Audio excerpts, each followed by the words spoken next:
Hello everyone, Scholar Tarek here, wanting to give an update on the current situation of the TLC pay-per-view.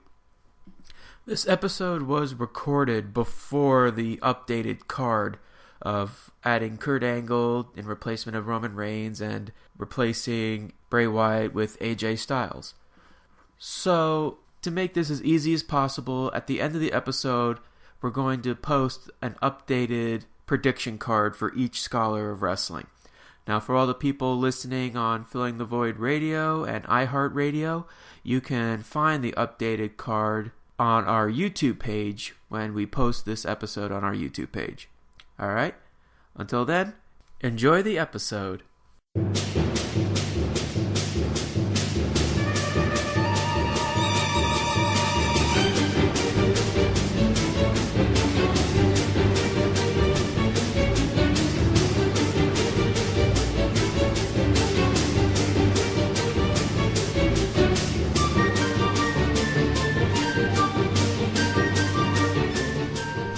Risen from the ashes to school of the masses.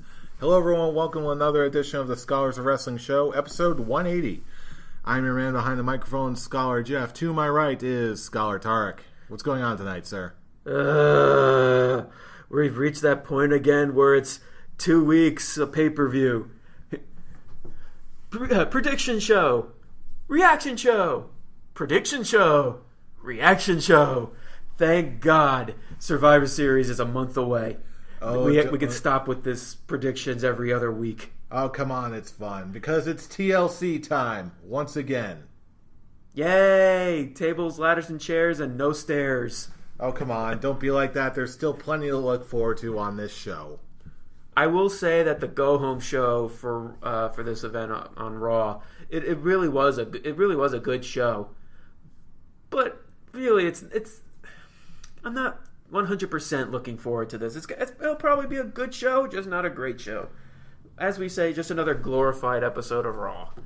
And to me, there's still plenty to look forward to, but we'll break it down in great detail for this year's WWE TLC 2017 edition.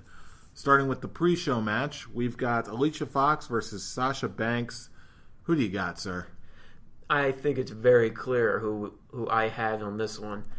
A match that has just been thrown together because Nia Jax took a leave of absence from WWE, which we still don't know the full reason why she stepped away. I'm assuming she's not like most girls. She doesn't take what she's been handed. I had to. No jury in the world will convict me. You know what? I'll give you that one. But seriously though, she's not gone. She's not gone from the company. She's just temporarily gone, I guess. But yeah, this one, it's so clear who's going to win. Sasha's going to take the victory on this one. Yeah, agreed. This is it's the warm-up match. I still want to like Alicia Fox, but she's got a very distinct job in the company. She's meant a job, but it's one of those moments where I stop and realize, wow, Alicia Fox has been around for a little while now. Which she likes to point out. It's just fun to realize that all of this rivalry is because of a shirt. Well, hey, that's really it. It's almost as bad as the Booker T Edge fighting for the shampoo commercial. It's just like, oh, you have a shirt and I don't, and I've been here longer. I hate you. As far as I'm concerned, it still doesn't beat the Chris Jericho-Kane feud starting over a cup of coffee. Not just a cup of coffee. Jericho accidentally spilling that cup of coffee on Kane. Hopefully, I hope that coffee didn't burn you. Burn me? You don't know what it's like to be burned. There's always going to be a worse way to start a feud, but he's still the best. I am forever a Canaanite. Oh, we'll get to him. But first on the main card, next in our hearts, we do have Alexa Bliss versus Mickie James. For this one, honestly, I'm a little split on this, but just barely. I gotta go with Alexa Bliss for this one, just because I don't see Mickie winning the title just yet. Even though I do enjoy the banter that's been going on back and forth, I don't think it's quite enough to put me over the top in favor of Mickie. I'm gonna second that one with Alexa winning this one. I do like this feud, and I like that they're actually putting in some history on Mickie James. That's the one thing that I always complained, that when she did come back, they didn't do anything about it. She just came in to be the Alexa Bliss lackey. Here's Mickie. He's like, yeah, here's Mickie, and for all the younger generations who have no idea who Mickie James is, they're just like, oh, she's just someone who wrestled before. We don't know any history about her other from what the commentators tell us. I like that they kind of are bringing in her history. I like that they're showing that, yeah, she still can go in the ring, which she can, and I like this, like, oh, you're past your prime, and Mickie James is going out of her way to say, no, I'm not, and proving it in the ring. And as much as I want Mickie to win, just so because she's the face, and of course we want the faces to overcome all the negative thing that the heel was saying, and like Alexa Bliss, we were pretty much given the victory. Mickie James already made Alexa Bliss tap out on Raw. She already beat her. We already have that visual. So, and as Brian always put it, and how I always put it, when the person is victorious on the go-home show, they're going to lose on the pay-per-view. And that's normally the case.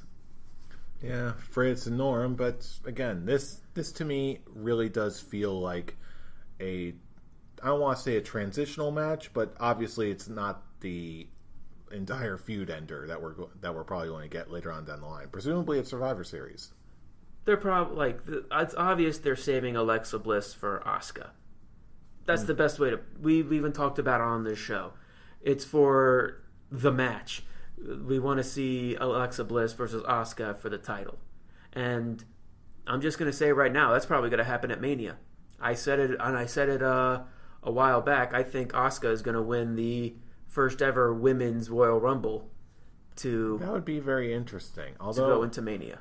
To be honest with you, because there's such a nice little chunk of time before Mania, I'm not entirely convinced that they're going to save it for Mania. I think they're a little too trigger happy for that, but that's just my opinion. If anything, I think they're probably going to do it at more like the Royal Rumble.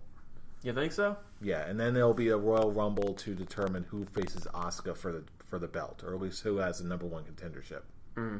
Well, also remember, this is SmackDown. They're adding the SmackDown women too. Maybe a SmackDown woman might win it. Maybe Charlotte, or I can't say Natalya. She's champion. Who knows if she'll be champion by then? Hopefully, it's not Carmella. Well, just watch. You just jinxed it. I have that terrible luck of jinxing it. So yeah, probably. Zack Ryder. Shut up.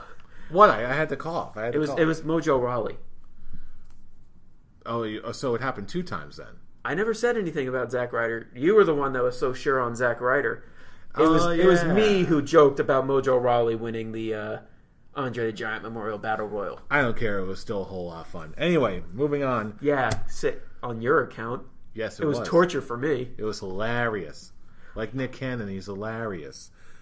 Anyway, next match, straight from 205 Live, we've got a tag match. Brian Kendrick and Jack Gallagher versus Cedric Alexander and Rich Swann. Who do you got? This one, it's so funny that it's the 205 Live matches that are actually the hardest for me. Or at least when it comes to predicting them. I have no idea. I would say Brian Kendrick and Jack Gallagher just because to get a good momentum. Are you saying Brian Gallagher? Brian Kendrick and Jack Gallagher. That's their tag team name, the Brian Gallagher. Sure, why not? Because why the hell not? You know what? Why not? Yeah, I'll go Brian Kendrick and Jack Gallagher. Because a lot of focus has been on them teaming up. Especially, they've been doing a lot of promos on Jack Gallagher on his big heel turn. This could be something leading for him. You know what? It's a little flimsier compared to some of the other strains of logic that we've been messing with, but honestly, in this case, I'm inclined to agree with you. Especially considering that Jack Gallagher just recently lost to, I believe it was Cedric Alexander. I thought it was Cedric. Mm-hmm. Given that he just lost, and they're hyping and they're talking about them as a tag team so much, I'm inclined to believe that, you know what, maybe Kendrick and Gallagher could actually win this thing. So I'm going to go with them. I'm going to throw a Scholars quick talk at you. What are your feelings? What are your feelings about him actually wrestling in a suit?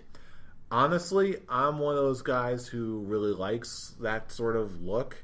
Like, I remember, I'm not sure if it was you who I was talking to, or if I was talking to another friend of ours, but I was watching some old Chikara matches where Cesaro, of all people, when he was wrestling as Claudio Castagnoli, was actually wrestling in like a sleeveless suit and tie. Yeah, it wasn't me. Yeah, I think because this is new to me. I was just like, huh, that's right, he did. Yeah, it's like a sleeveless button-down shirt and tie and vest combination. I remember back when he had like a Swiss banker gimmick, and he actually had hair. Yeah, I think it's on the Best of Chikara DVD, the first one they ever produced. It was him versus Mike Quackenbush. I remember it being a really fun match, number one. And number two, I remember thinking that is a really cool look. And I think very few people can pull it off. I think Cesaro, Kevin Thorne, and now Jack Gallagher were the only guys I've ever seen be able to pull that look off. Kevin Thorne was in a suit? He had like a sleeveless, like a black and red vampire thing going on. I gotta look that up because I don't remember him like looking like a suit. I remember it's more like tights. It's not very pronounced, but the upper from the waist up, for a while it at least looked like a suit, a button-down shirt, a tie, and a vest. Except it was all like black and red hues because vampire whatever. The last person that I really remember in WWE at least that actually wore a button-down shirt when he wrestled was Devon Dudley when he was Reverend Devon, and Batista when he was the Deacon Batista. Yeah, that was the last time I really remember like a button-down, like a nice button-down shirt. Yeah, that happened too, but again, that's the last one I remember. I'm thinking more of the and also the shirt posse.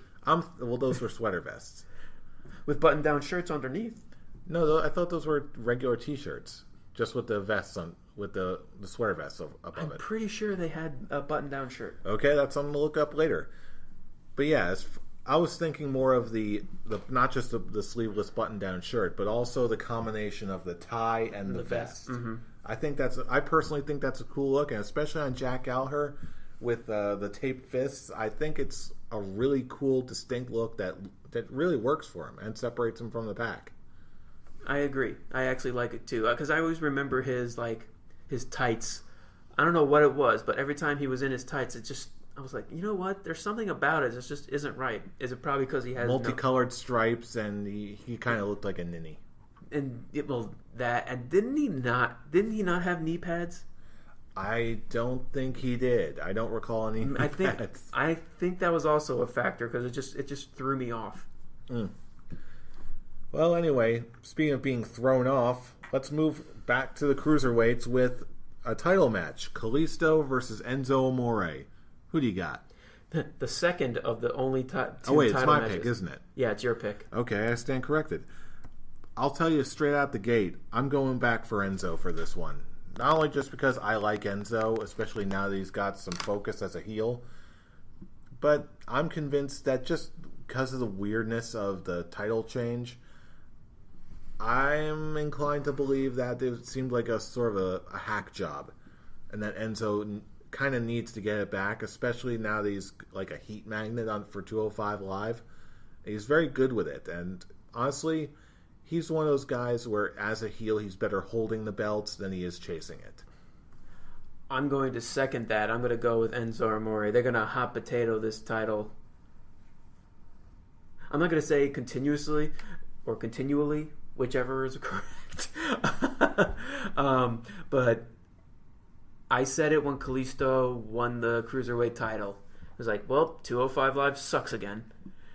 Because Enzo was the main focus of 205 Live. He was the reason I actually watched 205 Live briefly. And the only reason he won the belt was because of he was dedicating it to Rey Mysterio and Eddie Guerrero. It's to me that seemed like it came out of nowhere. Well, honestly, it did come out of nowhere because he was originally supposed to face Neville for the belt, but we all know the story of Neville walking out or not even showing up. And then Kalisto showed up, and he did a good lucha thing. And then Kalisto showed up.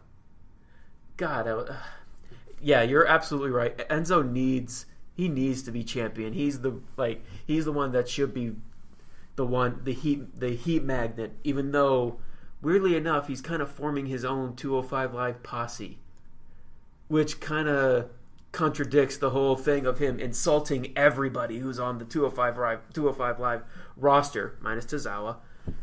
Like, why would he be forming a small 205 Live posse with some... the only name I actually remember him in there was Noam Dar.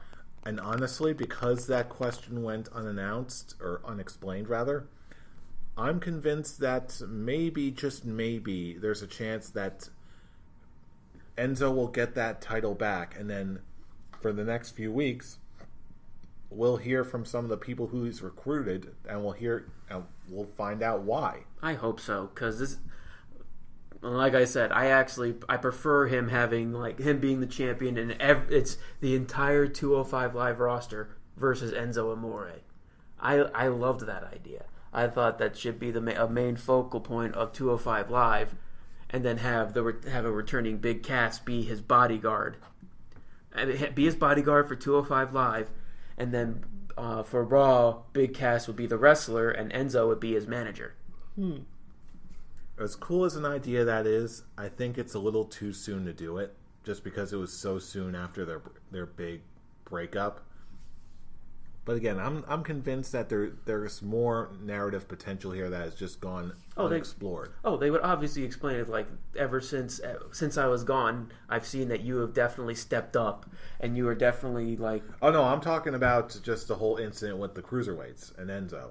I just feel like it should be the world versus Enzo, and Enzo just being the sneaky son of a bitch that he is, getting it back. Yeah. Honestly, I feel like they just... As much as I agree with you, I feel like it kind of screwed the pooch on this one, just because of the whole Kalisto thing happening. And Kalisto messing up his lines on Raw. He's like, I'm going to beat you and become the new Cruiserweight Champion. Kalisto, did you forget that you're the Cruiserweight Champion? He already did a good lucha thing. It's like, did the old Sin Cara just transfer his botchamania to you? Because goddamn, some say it is so. It probably is so. Well, at least we have the Hunakara beating Baron Corbin, which came out of nowhere, by the way. It's very random. It's a very weird, interesting time in wrestling to be a WWE fan. Wrestling is silly. Yes, it is. Anywho, speaking of not jobbing, we've got next up the debut of Asuka on the main roster versus Emma. Do we really need to discuss this? Well, yes, we can. But you won't, because it's very clear who's winning this one. Well, I don't know. Emma could possibly. Who am I kidding? Asuka's winning this one. I was like, come on, it's your girl, man. It's your girl. Well, to be fair, it's not. There's one question that's a matter of what. There's another question that's a matter of how. And not for nothing, if there's one thing Emma has shown is that she is a prime enhancement talent, and she's worked together well with Asuka to make her look like a star. This is going to be a 7-minute match. Okay. I'm being nice too. 7 minutes. Okay, here's a Scholars Quick Talk for you. Will this be I don't want to say pre-break match, but the pre-main event, I guess. Oh, yes. I actually discussed this with a buddy of mine, how the whole entire card will probably be presented, like in the particular order. Like, I actually think that it's going to open. Let's see. Let me look at the card again. It's going to open with one of the two title matches. I'm thinking it's going to be Kalisto versus Enzo Amore. I can see that.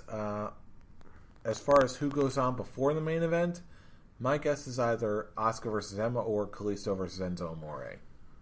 Neither one of those matches have to be particularly long. They just need to be just long enough. And both of them can get their point across while doing just that. Part of me is, in my opinion. Part of me is thinking it may be the Cruiserweight Tag Team match. Because you know how WWE feels about the Cruiserweights. Well, that is a possibility too, but I know that the first quite sold on that yet. The first main event will be one of the two women's matches. Mm-hmm. And then then the Cruiserweight Tag Team match will be the in between, and then we're going to have the main event. Mm-hmm. All right, moving on to our next match, the Super Duper Halloween Spooktacular match. Sister Abigail versus the Great Pumpkin. Who do you got? Really? The Great Pumpkin. Just say it right. Sister Abigail versus the Demon. There you go. Finn Balor versus Bray Wyatt. Who do you got? We've discussed this in great detail, all three of us in the past. Bray Wyatt has to win.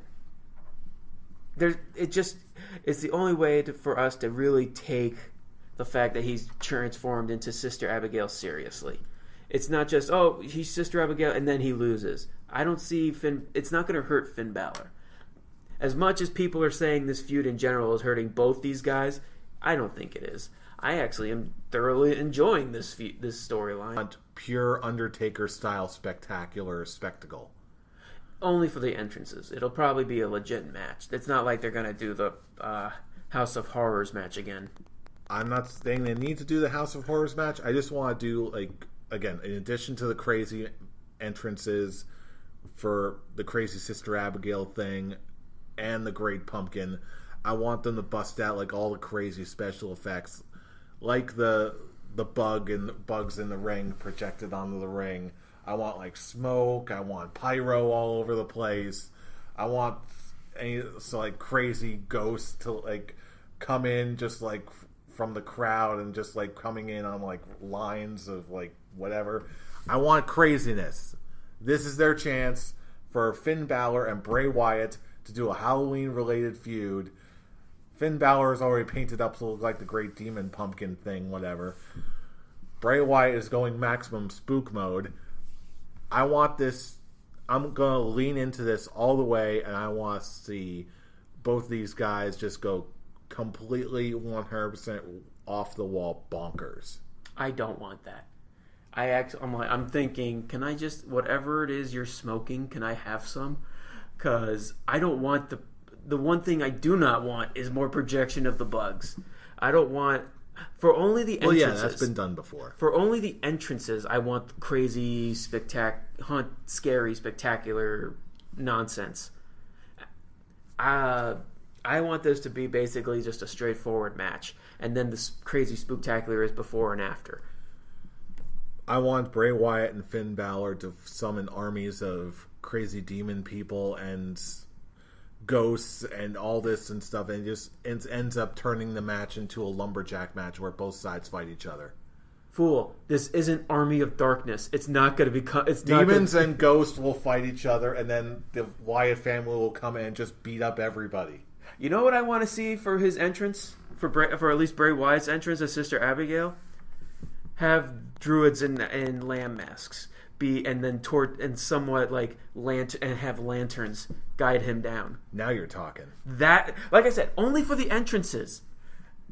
That's the only thing I want, because it's all about the whole cult is because they're following Sister Abigail, and have have the personified Sister Abigail, the spirit of Sister Abigail being using Bray Wyatt's body as a vessel.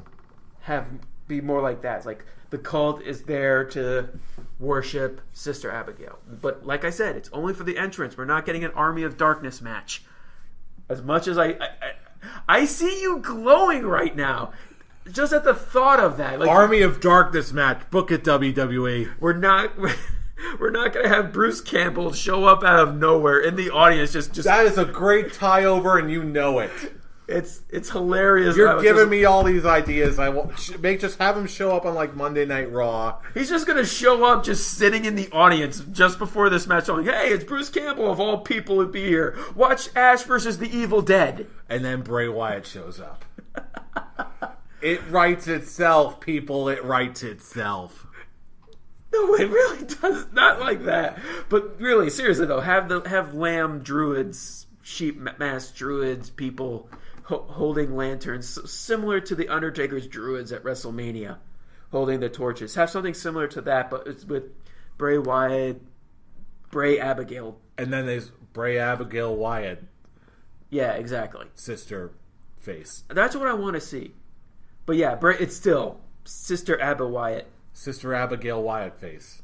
I like Sister Abba Wyatt. I like the Great Pumpkin. I'm actually I'm going to show Elizabeth the Great Pumpkin this year. You should, and then show him Bray Wyatt. And then absolutely. She's still a huge fan of Seth Rollins. Okay. That's what I love. Yeah. I'm so proud of her. Anyway, speaking of Seth Rollins, that should bring us to what I personally believe will be the main event of the evening. Duh. The Shield versus Braun Strowman versus The Miz versus Sheamus and Cesaro. And your boy Kane out of nowhere. It really was out of nowhere. Like, really. It's kind of understandable why Kane shows up and attacks Roman Reigns.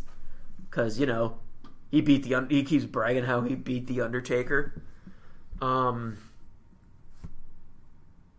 It's once again another clear as day who's going to win this one. It's going to be the Shield. They just came back. They're going to show their dominance. The only real complaint I have about the Shield coming back is it's once again. I feel like this is more of a ploy to get more Roman Reigns over more. They're trying to use the nostalgia of the Shield. They're trying to use Seth Rollins and Dean Ambrose to help push Roman Reigns to be in a big position where he continuously gets popped. But granted, it kind of is working, mainly for nostalgia purposes. I have a hard time calling it nostalgia since it was only 3 years ago. It was, but people are still calling it a nostalgia act. Well, they're dumb. I kind of see it as a nostalgia. It's a recent nostalgia, but it's still nostalgia. But either way, to your point that you were saying just now, I've got no problem with this because even if they do want to make Roman Reigns a top guy, still, this is how you keep him over in the general sense of the word to the entire fan base, because if you're with the Shield, you're still being used well. The Shield, whether you like them or, well, let's face it, I think everyone likes the Shield, but either way, the Shield works. The Shield is over. People like the Shield. One thing I definitely like about right now is that Dean Ambrose has kind of dropped his comedy side of his craziness, and which he ought. Which is working greatly in his favor because this is the Dean Ambrose everyone wants. They want to get rid of the goofiness of the crazy Dean Ambrose and just the kind of, I won't say scary fully, but to show that yes, he is a very disturbed individual, psychotic, and people are saying he's he's today's Brian Pillman, and which I've always agreed with, which I agree with too. And just like I said, they dropped the cartooniness of it. Now it's something that you have to be. He's someone that you have to be concerned not to be on his bad side. Mm-hmm. Now, I had an idea. Well, I didn't have an idea. I heard a very interesting idea for what they could do in this match. I'm going to make a Scholars Quick Talk out of it. First off, let me explain the scenario. So it's not going to be a quick talk. It's just going to be a talk. Oh, no. It will be a quick talk, and I'll explain in a minute. Here's the scenario that I've heard someone outline, I believe, on Reddit. And I think it's a very interesting idea. You're looking at a 3-on-5 scenario, right? Mm-hmm. Now, let's say first the team of Miz, Strowman, whoever comes out. They come out first, and then the Shield come out. They start circling the ring. But then they're like, you know what? we could actually use some help. All of them point over to the ramp, and then the Authors of Pain come out. The Authors of Pain join them, flak vests and all. They all come out, and it turns into a 5-on-5 match. Everything's even now. Someone pointed out that the Authors of Pain were not on NXT for a while. They really haven't been doing much at all since they lost the straps. So one person suggested that they join the Shield for this match at TLC and make it an even 5-on-5. Now, the Scholars Quick Talk question is, will this scenario come to pass? And if not, when? The scenario of the Authors of Pain joining the Shield? Yes. I don't think it's going to happen. Ever? Ever. As interesting of an idea that is, and it really is, it's very intriguing. I see the Authors of Pain debuting on their own, becoming their own kind of legit threat. I don't see them being part of basically being muscle to three already established former world champions. Here's what I'm thinking. I wouldn't necessarily call them muscle because they're not actually aligning. They're only tagging with the Shield. They're not actually becoming a part of the team. But here's my thought. Well, first of all, I'm going to agree with you. The Shield wins. But what if they don't? If they don't, which as much as I'm going to go with the Shield to win, I submit that there's a chance that they will lose. And the reason is, if they lose, that sends up the chances that the Authors of Pain show up after TLC. They show some partnership with the Shield, and then for next month's Survivor Series show, that's when they do the 5-on-5 elimination. Team Miz and Strowman and Friends versus Shield and Authors of Pain. And that's when they do that match. I'm just not convinced. I feel like the Authors of Pain are just going to come up as straight up heels. I don't see them coming in as assistants for the Shield. I see them more coming in and attacking Seth and Dean because they're the tag team champions. But as part of a unit, no. And I'm convinced that it's going to be the Miz being the one to take the pin on this one. It's kind of like that because he's the one that kind of started this whole feud and put this whole feud in motion. And I just feel like poetic justice ending it with him getting the defeat. But if they choose to end it with this, but I don't know. I don't see the Authors of Pain ever being additional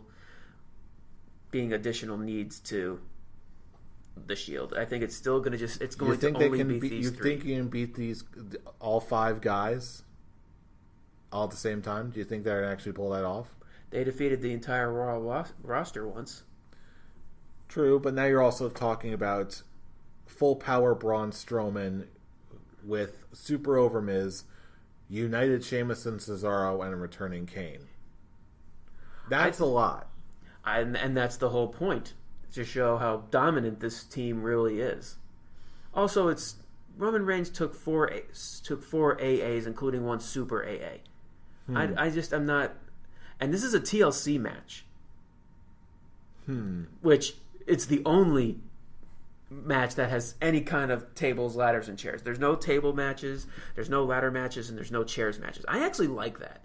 I like that the one and only match, the biggest match on this card, is the only TLC match. Which does make sense for effect.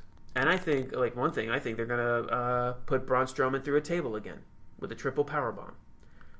I think they're probably going to have to if they've got any chance of winning. They all have to team up at some point and then just take out the biggest physical threat in the match.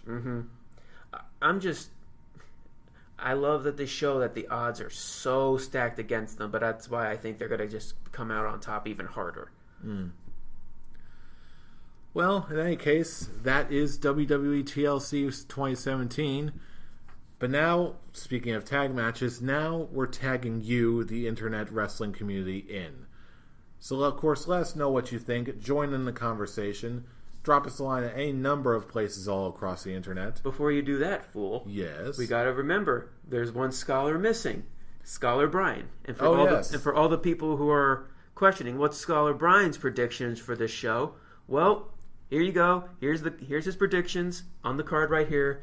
The only way to see it is on our YouTube page. There, I'm plugging in our YouTube page for this one. Yes, if you're listening to us through any number of other means via internet radio or iHeartRadio, wherever you are on the internet, first of all, thank you for joining us, and second of all, check us out on YouTube also, where you can leave us plenty of comments, give us a thumbs up if you like what you hear, and you can subscribe if you'd like to hear more every single week.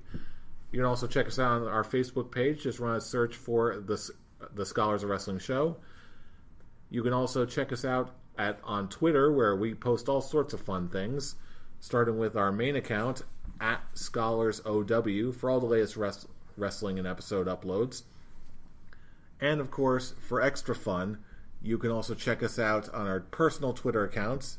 You can check out Scholar Brian, at Atomic Beanpole. Fool, where can they reach you? You can reach me at The Avataric. And you can reach me at I'm Robbie Rage. Join us for all the fun. Join in the conversation. I know I like to live tweet every single show, or every single pay-per-view, rather. Excuse me. Either way, join the conversation. It's always a lot of fun. It's one of the best parts of the wrestling fandom and wrestling community. Join us, won't you? I got nothing to say to that part. Neither do I. I'm out of things to say, but even so, you still know who we are. We are the Scholars of Wrestling, and you have just been schooled. You're welcome. See you all at TLC. Now I want Bruce Campbell to be there. Told you.